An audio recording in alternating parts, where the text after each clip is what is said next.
Tapi tetap aja bisa jadi ya aku masih kalah misalnya dalam permasalahan apa gitu, aku nggak bisa untuk solving itu gitu. Dan ketika aku dihadapkan masalah, sebetulnya aku juga ya masih belajar gitu.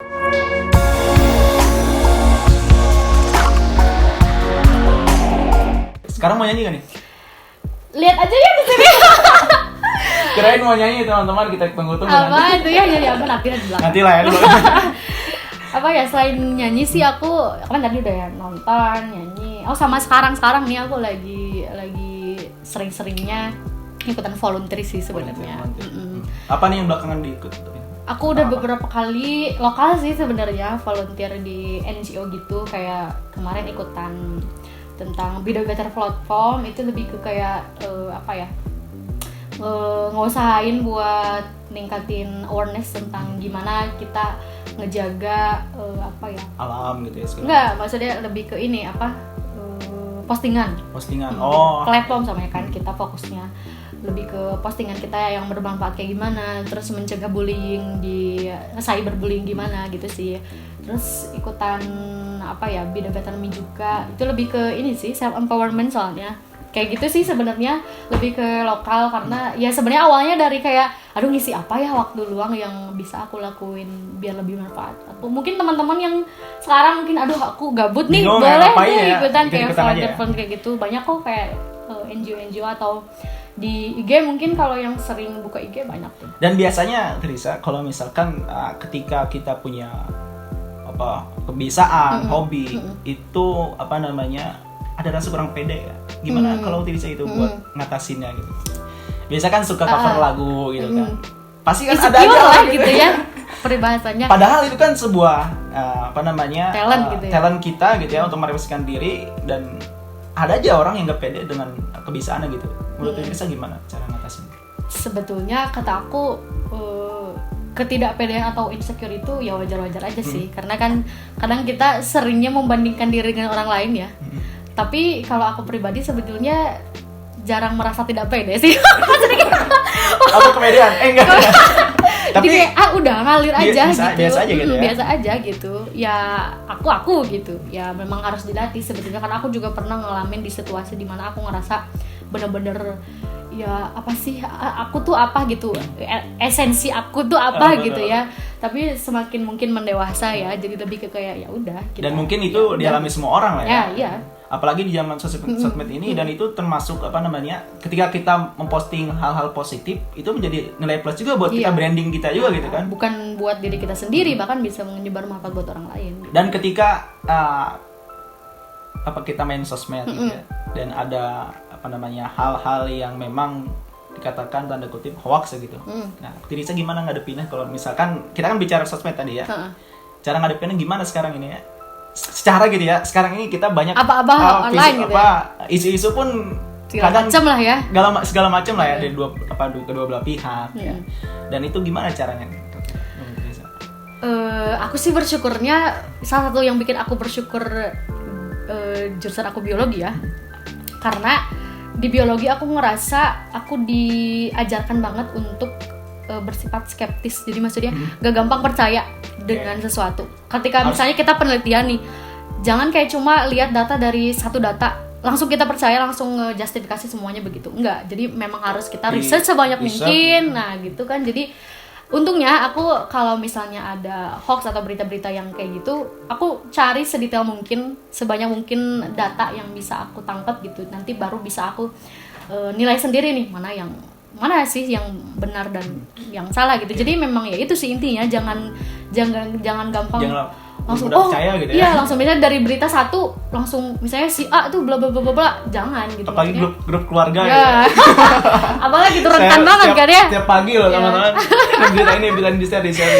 Nah, kita itu juga mau ngasih taunya gimana kan, karena lebih tua dari kita ya, tapi ya kita seharusnya sebagai milenial lebih bijak lah ya. Iya, betul. Karena banyak orang yang kemakan berita-berita yang hoax gitu dan ya. di-share aja. Dan yang bikin bahaya dari hoax itu adalah lebih ke ini sih, dianya jadi bukan hanya dia menelan mata-mata buat diri dia sendiri, tapi bisa aja dia malah menyebar semakin luas kan. Itu semua yang jadi masalah gitu kan. memang berarti ya hoax itu yang harus dipangkas itu ya dari diri kita sendiri gitu. Yang memutus mata rantai hoax itu diri kita gitu. Sendiri, ya, jangan sampai kayak jangan sampai dibiarin juga gitu. Jadi kalau misalnya emang ada hoax ya coba kita untuk kasih tahu gitu segala macam. Ya bersikap apa ya? Kalau aku sih apa ya? Orangnya kadang jadi kayak di search Google itu segala macam ada gitu. Ada gitu ya. Kadang aku Pengen tuh tahu orangnya lah, gitu. penasaran banget. Ya mungkin teman-teman dekat aku ngerasa aku tuh benar-benar orangnya curiosity-nya tuh lumayan tinggi lah gitu. Karena ya emang harus sih sebetulnya gitu. Jadi zaman sekarang lah iya, gitu intinya. Dan seneng juga sih kalau searching kayak gitu biar jadi kita punya pandangan baru, misalnya dari jurnal A kita tahu pandangannya gimana, dari jurnal B gimana, atau dari misalnya dari website ini gimana, dari website ini gimana. Jadi jangan cuma berpaku dari satu aja. Dan usahakan jangan cuma dari web gitu. Web aja ya. Benar-benar dari ilmiahnya harus tahu gitu. Jadi bijak lah dalam menggunakan sosmed. Betul gitu. Banget. Dan kalau misalkan kita bicara sosmed seperti saya pernah nggak sih ditoksikin di sosmed itu? Oh. Mungkin ada beberapa teman gitu ya. Gimana ya? Pengalamannya? Sebetulnya ini pengalaman pahit sih sebenarnya. Pahit nih teman-teman. Kita apa ya? Aku pernah di Twitter lah gitu ya. Aku mengeluarkan opini lah tentang sesuatu hal yang nggak bisa aku sebutkan lah. Dan hal itu sebetulnya sampai mengundang 10.000 likes, sampai 10.000 likes, banyak banget retweet gitu, dan banyak banget quote tweet aku. Yang awalnya aku tuh, kan aku nge-tweet itu tuh tengah malam ya. Pas bangun-bangun langsung kaget gitu, HP nge-lag karena banyak banget notifikasi. Dan ketika hal itu terjadi sama aku, banyak banget, bukan cuma yang setuju dengan opini aku aja, tapi banyak juga yang hate comment ke aku. Kayak misalnya, apa sih? Maksudnya nggak setuju dengan pendapat yang aku tweet di situ ya, yang aku sampaikan gitu.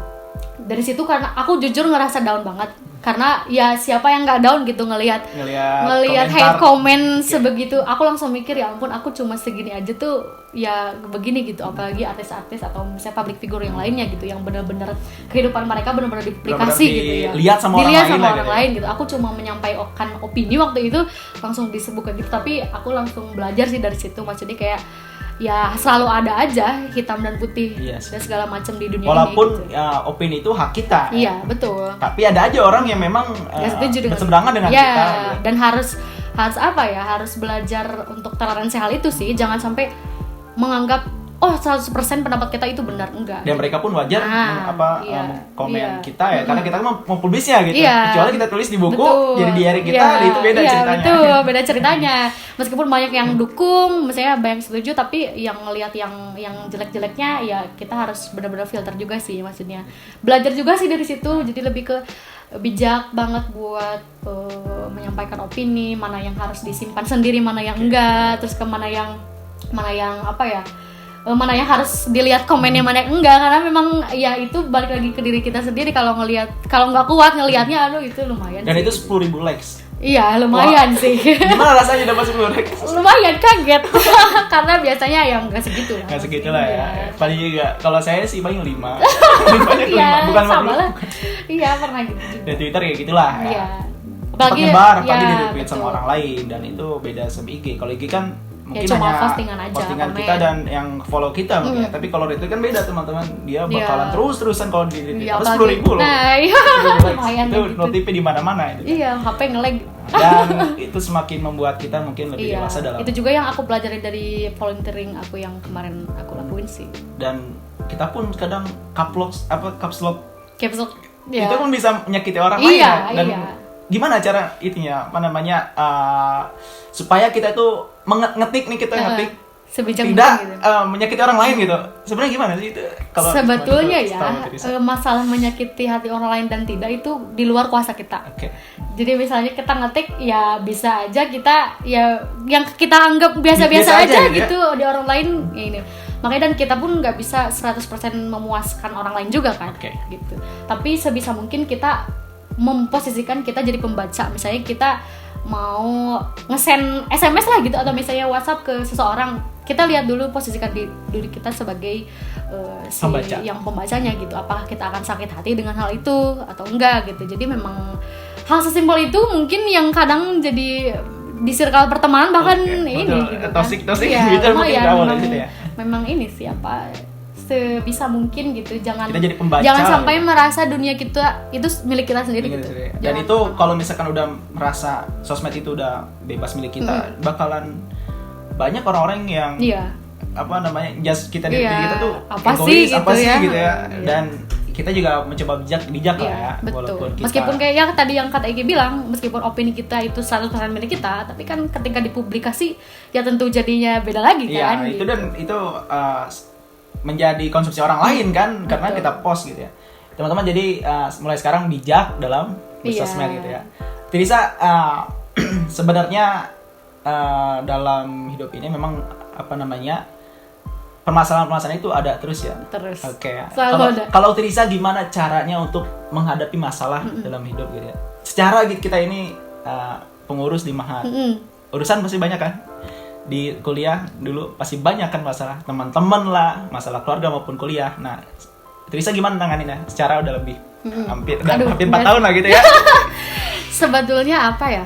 Kalau bisa dibilang sebenarnya pembelajaran hidup itu ya jalannya kan sepanjang umur ya. Okay. Jadi meskipun aku misalnya lebih tua dari siapa gitu, misalnya dari Iki berapa tahun, tapi tetap aja bisa jadi ya aku masih kalah misalnya dalam permasalahan apa gitu, aku nggak bisa untuk solving itu gitu. Dan ketika aku dihadapkan masalah, sebetulnya aku juga ya masih belajar gitu, sama mungkin dengan teman-teman di sana yang kesulitan banget gitu untuk memecahkan masalah, apalagi kita gitu, khususnya kita yang awal ya early 20 gitu, yang masih quarter life crisis lah gitu ya, maksudnya kayak krisis identitas, kadang merasa kayak apa sih kita itu, ya esensinya apa gitu. Masih mencari-cari lah ya, masih ada di tahap itu sebetulnya. Tapi ketika dihadapkan dengan masalah, sebisa mungkin sih kata aku cari orang sebanyak mungkin untuk ditanya gitu. Jadi jangan keep di diri kita sendiri gitu. Jangan sampai jangan sampai menyakiti diri sendiri dengan merasa membebani diri bisa itu. Nah, menyelesaikan itu, sendiri itu. gitu ya. Awalnya aku dulu merasa kayak gitu, ngerasa kayak aku bisa kok menyelesaikan ini gitu. Dan itu ada orang kayak gitu pasti. Nah, ada aja gitu kan. Dan aku ngerasa setelah ya semakin tahu, semakin mendewasa gitu, hal itu kurang baik juga. Cari sebanyak mungkin gitu opini dari orang, biar kita tahu sebetulnya dari misalnya sebetulnya ini tuh gimana sih cara mengatasi dari sudut pandang A, B, C. Jadi nanti bukan berarti kita menanyakan kepada orang lain dan menjadikan opini kita jadi bias ya, jadi nggak ada gitu. Tapi malah menjadikan opini kita itu semakin kuat gitu. Ya. Karena kita mencari pendapat orang. Itu gunain teman kita. Nah itu ya. Makanya memang carilah teman. Tapi mungkin memang sejalan gitu ya. Nah, temannya juga ya harus difilter gitu ya. Sebisa mungkin yang memang sevisi semisi, apalagi mungkin teman-teman yang lagi awal-awal kuliah nih, cari teman-teman yang memang ambisnya tuh sejalan gitu. Jangan kayak yang aduh, aku nggak masuk kelas, kamu juga nggak ikut kelas gitu. Nah, jangan sampai kayak gitu. Jangan latahan lah gitu. Ketika kita melihat hal yang memang tidak cocok dengan diri kita, kenapa kita harus lakuin kan gitu ya. Nah, itu memang harus apa ya? Ya intinya harus berani untuk menjadi baik sih itu. Dan walaupun ada teman yang memang tidak sesuai dengan jalan kita, dan kita tidak bisa menjudge diri dia lebih buruk dari kita, karena mungkin belum saatnya dia seperti namanya lebih baik dari kita lah gitu. Tapi kita nggak ada salahnya juga bergaul dengan orang-orang yang sejalan dengan kita ya, dan itu menjadi betul banget. Apalagi kan aku pribadi juga banyaklah temen yang berbeda latar belakang, berbeda agama, berbeda segala macem lah, tapi ya masih aja bisa untuk bersama gitu. Maksudnya kayak bahkan ketika dengan lingkungan yang multikultural kayak gitu lebih ngerasa asik sih, maksudnya kayak pandangannya memang jadi lebih luas gitu daripada teman yang kayak cuma satu circle yang kayak sama gitu, apa-apa sama. Ya memang harus ya itu berani jadi baik, berani jadi beda. Nah itu harus berani untuk men-challenge diri kita sendiri sih, jangan cuma mau di zona nyaman aja ya. Dan itu memang harus kita jalani karena kita hidup bareng-bareng loh gitu. Balik lagi ke tadi kemampuan mengatasi masalah hidup itu dengan kita punya lingkungan yang multikultural kayak gitu, jadi lebih luas wawasannya gitu, lebih pandangannya mengatasi masalah itu lebih kayak lebih bijak aja gitu. Aku ngerasanya gitu sih, jadi nggak terpaku kayak gak kikuk gitu orangnya, maksudnya sangat fleksibel. Oke teman-teman, banyak banget ilmu yang kita dapat loh kan ini, luar biasa gitu. Sama juga. Mungkin teman-teman dari tadi saya manggil Ukti kenapa ya gitu ya. Teman-teman Ukti itu panggilan di Mahat ya. Iya. Tapi kalau biasa aja sih sebagai panggilan. Sebenarnya arti Ukti kan ya, saudara, saudaraku kakak gitu ataupun teman lah, itu bisa. Kalau laki akhi gitu ya bisa. Ini panggilan di Mahat teman-teman. Itu ciri khas kita lah ya. Iya betul. Jadi ada manggil saya tuh AA. Oh iya. Di grup ada. Ada. Oh iya. Mungkin bisa nih dibudayakan. Mungkin dibudayakan lah ya. Di Mahat itu panggil. Walaupun kita Sunda gitu secara AA, Akang kita emang pantas sih nggak masalah. Tapi kalau di Mahat kita pakai ya pembiasaan ahi atau berarti. Gitu. Karena kita kan taki bilugo wana bil akhlak gitu ya. Iya, gitu lah Mahat gitu. Ayo Trisa, makasih banyak nih sama-sama, untuk podcast kali ini, luar Senang biasa banget, banget. luar Pokoknya kita banyak pengetahuan baru teman-teman, dari mulai biologi, pendidikan, sosmed, sampai Korea loh teman-teman. Boleh tuh. Mungkin Trisa kasih motivasi buat teman-teman yang ada di rumah Mas Santri maupun teman penonton lainnya. Boleh dong, apa tips-tips apa gitu? Mungkin lebih ke ini sih, jangan simpelnya, jangan ya tadi ngambil dari kesimpulan semuanya ya, jangan takut untuk jadi orang baik gitu, harus berani buat jadi orang baik. Karena istilahnya kayak orang baik itu kayak istilahnya sangat simpel ya, tapi sebetulnya itu susah banget gitu buat jadi orang baik itu. Gimana sih yang bisa memanusiakan manusia lah, istilahnya kita sebagai manusia yang humanity-nya gimana sih sebetulnya gitu. Harus jadi berani untuk gampang menolong orang lain, berani untuk mentoleransi segala macamnya gitu. Memang itu sih yang aku rasa. Jadi salah satu moto hidup aku juga yaitu jadi orang baik. Jadi orang baik ya. Jadi jangan jadi mungkin simple tapi ya memang lumayan harus gitu ya, prosesnya. Kadang kita ya ada lah kita kayak self demon gitu ya, kayak misalnya di dalam diri kita yang rasa aduh apa sih udah don't care, atau misalnya udahlah, jadi istilahnya kayak jadi jahat gitu kan. Ya jangan, memang harus melawan, istilahnya melawan hawa nafsu itu. Jadi ya, berani jadi orang baik. Jadi orang baik ya teman-teman, itu dari pesan dari Trisa. Terima kasih Trisa atas waktunya. Beliau ini orang sibuk teman-teman. Enggak. Gampang kok hubungi aku. Nanti saya minta judul drakor lagi ya. Boleh. Kemarin Diki, luar biasa teman nonton aku nih. Ya, pokoknya seru lah orangnya beliau ini ya. Terima kasih teman-teman, mungkin itu podcast kita kali ini. Banyak banget pelajaran hidup yang kita dapat dari wawancara podcast kita kali ini, dan teman-teman juga harus berani ambil resiko dalam hidup ini ya. Iya, betul. Ambil pilihan. Ketika teman-teman mau menjadi lebih baik, maka teman-teman harus menjadi menjadi orang yang punya pilihan gitu. Menjadi orang baik adalah pilihan teman-teman, dan menjadi orang jahat adalah pilihan teman-teman juga sendiri. Itu aja mungkin podcast kali ini. Terima kasih. Assalamualaikum warahmatullahi wabarakatuh. Jangan lupa subscribe ya. Mahat Mumu. Terima kasih. Dadah. Bye.